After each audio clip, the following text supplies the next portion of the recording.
Okay, this is the third student's paper I'm going to grade tonight, and it might be the last one I do for this week, so if I missed you and you volunteered, I'll try to get to yours next week. Alright, so as I did with the other two papers, I'm going to go over the grammar and punctuation and word choice issues first, and then I will kind of do a quick overall summary. Alright, learning is never done. Okay. Throughout my life, I've learned many lessons, some more important than others, and many others that didn't make sense until later in life. All right. So throughout my life, comma, you need a comma after indirect expression or dependent clause, right? So this cannot stand on its own. I've learned many lessons. As if you look at the thing that I posted today about joining two complete sentences, as I mentioned there, you cannot join two complete sentences with just a comma. That's called a comma splice. So this comma doesn't work. It's a comma splice here. So I've learned many lessons. Let's see. Some more important than others, and many others that didn't make. Oh wait, actually, sorry. I read this a little bit different. Throughout my life, I've learned many lessons, some more important than others, and many others that didn't make sense until, okay, so that's fine, but I'm going to delete this comma there. Okay, some more important than others, because that's not a complete sentence, so I just kind of misread how that was worded, and many others that didn't make sense until later in life. Over 3 years ago, after a small traditional wedding in Romania, I followed my husband to the U.S. Little I knew then, so this should be, little did I know then that I was about to learn the greatest lesson of my life. There. Little did I know then that I was about to learn the greatest lesson of my life. Okay, so in the two other essays that I graded, they both started with a story, and as I mentioned there, typically you have an introductory paragraph that has a thesis statement at the end of it that tells the reader the main point of the essay.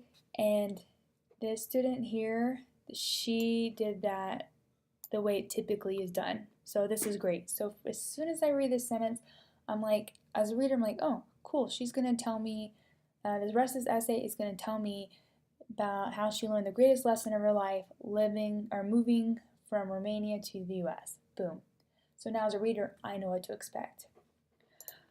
Alright, so moving to another country may not sound like a difficult thing to do. You just pack everything you can carry and just go on your way, right? Wrong.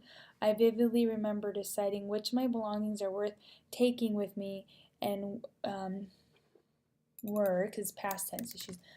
I vividly remember deciding which of my belongings were worth taking with me and which I should give to charity, or maybe just keep them in my apartment for when I will return to visit. Okay. It was terrifying. I felt a sharp pain in my heart every time I had to give up something. So that's a comma splice, this time for real. So it was terrifying and I felt a sharp pain in my heart every time I had to give up something. They were all part of me. How could I decide? So another comma splice. So they were all part of me. And so I would say make the word they more specific, because you're talking about belongings, which I get.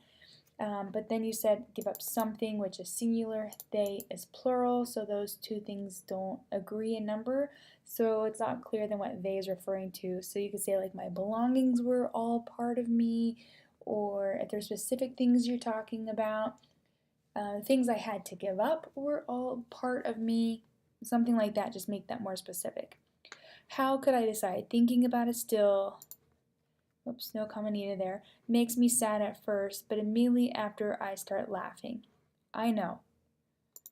Here, I know, period. It sounds like I have significant mood swings, but honestly, it took me almost 2 years to realize that material things have nothing in common with who I am. In fact, having less has made me happier, and it's surprising how much you can live without. Amen to that. Alright, so we're going back to the one thing that as you have a thesis, you want to make sure that your paragraphs and the details you're providing support that thesis, that they go back to that thesis. So in this paragraph, she's talking about like how she had to give away her things, and then she realizes that as she's giving these things away and she was sad about them, she looks back now and she's like, oh, I don't even need those. I'm actually happier without them. And this supports the point about how she was going to learn lessons from moving to the U.S. from Romania. So again, you want to make sure your paragraphs support your thesis. It all ties together. What was indeed terrifying was the idea of leaving my family, my beloved community of friends, and the familiar surroundings of my little neighborhood behind. It was tough, but love and the thrill of the unknown were stronger than my comfort zone. Alright, so let's develop this paragraph more. I'm just going to put a note here. Okay, whoops. Yeah, develop this paragraph more. Say more about it. 2 sentences really doesn't tell me anything. A paragraph is typically made of a topic sentence, and then you have details and like a concluding or transitioning sentence that either it concludes the paragraph or it will transition you into the next paragraph. And so that means you need at least 3 sentences. So I would say develop this more. Alright, since arriving about in the U.S., there have been many highs and lows, tears and laughter, and only after a whole year I felt for the first time that I am capable to adjust and excel. Okay, and only after a whole year I felt for the first time that I am capable to adjust and excel. Let's see. So maybe again make this kind of only after a whole new in my new country or something like that, or just trying to make it a little bit more specific.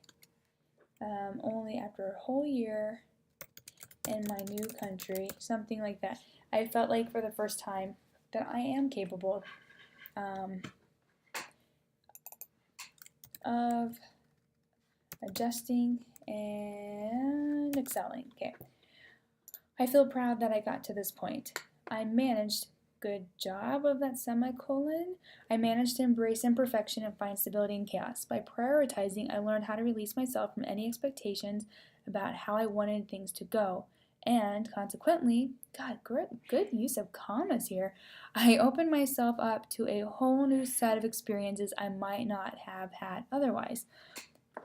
Although moving to another country requires lots of courage, I felt that anxiety was the first emotion that crept in.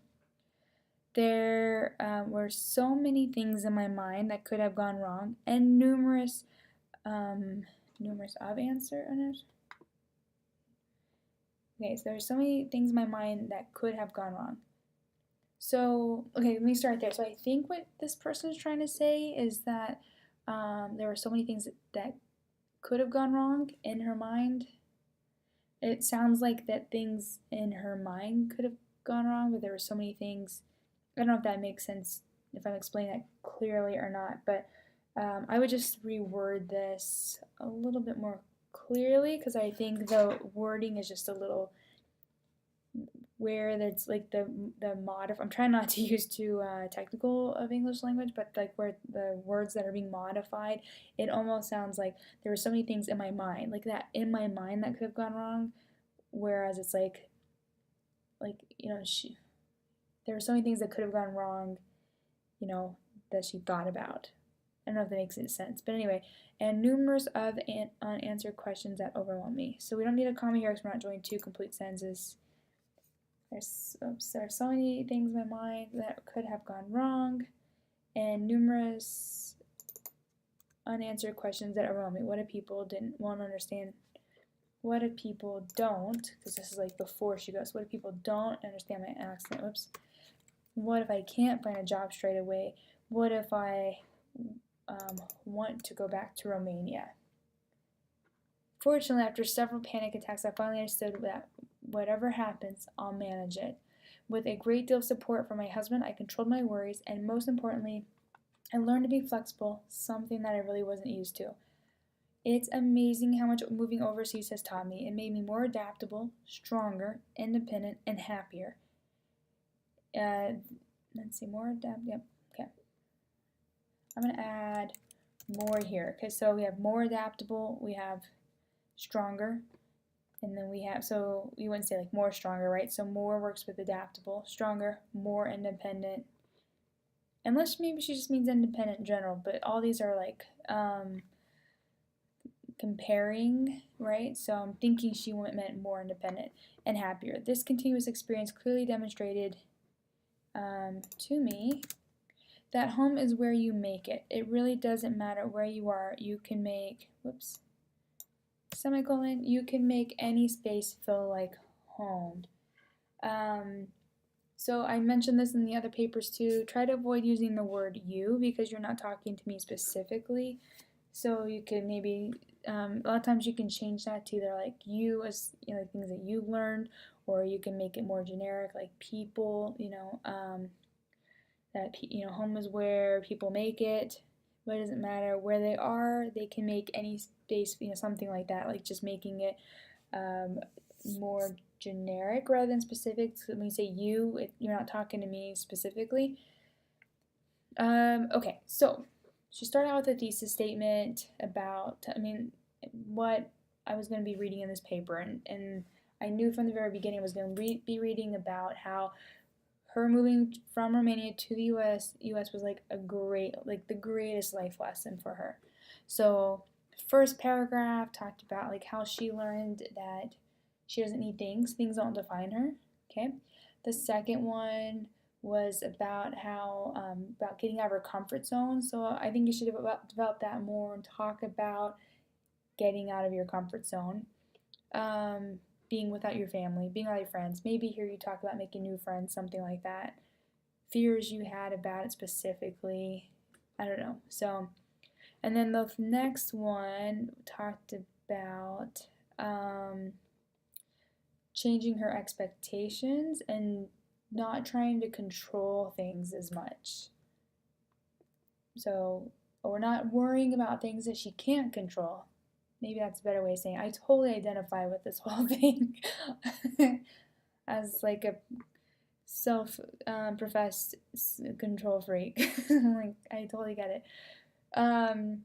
Anyway, and so then she summarized it by just talking about how, you know, overall she's learned to control her worries, to be flexible, and all of that came from being put into this situation where she just really had to go with the flow. So I think she did a really great job of supporting that thesis statement, maintaining the focus throughout. One thing, just real quick, using a little like middle school kind of teaching here, but when I talk about like a thesis statement and it's something that goes throughout, one thing you could equate it to is a shish kebab, right? So you have your thesis statement. It's like the main thing that you have to have for your shish kebab. Otherwise, you just have meat and veggies.